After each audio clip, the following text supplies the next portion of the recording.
I've been talking about this for a long, long time. Our entire civilization, our entire species, I would say, is in a massive transition right now. And we can call it transformation. We're going from one state of being, frankly, to a completely new state of being. There are people who think this is wonderful. There are people who think this is terrible.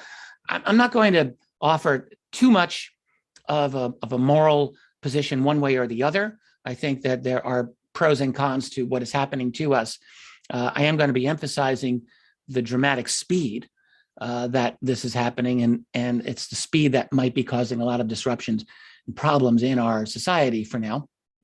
And I do think that's important. But I don't think there's any question that a genuine revolution is underway in our world, and that our entire society, and indeed the human species, is being shaped. We are, I think, consciously, deliberately being shaped in order for us to conform with a new mode of living. People talk about transhumanism. Some people talk about posthumanism. Maybe that's a bit of a stretch. I don't think we're going to be post-human per se. But the fact that we are transforming ourselves into something very, very different, radically different, I think that's a fact. I originally had slides for each one of these bullet points that I'm showing you, but it was just too much, and you don't need it. We all know that our society has gone through a dramatic cultural change. I'm going to get into all the political and all the technological stuff in a minute, but one thing that we often just forget to appreciate is how dramatic the human being and our culture has just changed in the course of really a generation. Our family structures. You realize the family unit is older than the human species. Our ancestors, Homo erectus, 2 million years ago, had a family structure. They had male-female pair bonding. They raised their young. And in fact, it's argued with some credibility that the family unit might even go back as much as 4 million years to our ancestor known as Ardipithecus ramidus. It's not a bad argument. We don't know for an absolute fact, but I don't think it's a terrible argument. In other words, family unit is old, and it's deeply embedded in our psyche, our neurology, and everything that makes up a human being. But yet we've gone through major changes of that in really the last generation or two. How we formed communities, very much the same.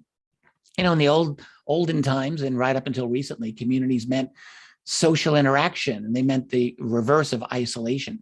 But increasingly, and there have been many studies that have supported this, our very formation of communities as well isolates us more and more. How we find our spouse, our girlfriend, boyfriend, our mate, from the old high school dance, now it's Tinder, and increasingly we're detaching ourselves from the kind of natural, organic method by which we would do these things. And of course, something like Tinder doesn't just help you find a mate, it helps you destroy your relationship. How many relationships are destroyed by these online platforms? Many. Even something as intimate as our relationship to food. And one of the most basic things about being a human being, increasingly people don't know how to cook. They don't have a relationship with their food. They don't know where their food comes from. They don't have an understanding. I'm sure many of you do cook well. I enjoy cooking. But the fact is, that's also something that we're being, you could almost say, denatured. Now, in recent times, there's been a resurgence of appreciation of organic foods and the like, and that's wonderful. But the reality is there are so much packaged and pre-prepared foods. And I'm not even saying it's bad. I'm just saying it's something new. It's very different. How kids grow up, how they're raised is radically different than how it was just quite recently. We talk about free-range kids. I was a free-range kid. I'm guessing a lot of you were too. That's not really happening very much anymore. And indeed, more and more studies are showing that the youngest generations are growing up with less curiosity, less initiative. This is not just me, an old man here talking about it. There have been a number of very sophisticated studies that have talked about this. More psychologically brittle, less able to do things like conflict resolution because the kids are just being monitored. They're living in front of the screens. All of that we know. Last 2 years of putting kids in masks so that they don't even get the developmental ability to read other people's faces and communicate which many speech pathologists have talked at great length about. All of that and much, much more. And then really ultimately how we look at each other. There's one image I have on here of just two people staring at their phone.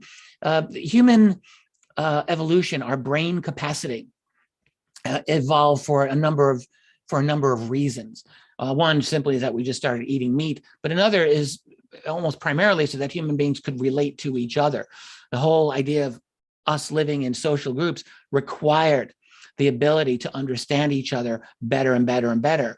And that comes through eye contact and through assessment of someone else and getting the nuance of human relationships. And I think it's very arguable and correct to say that we're denaturing ourselves in that regard as well.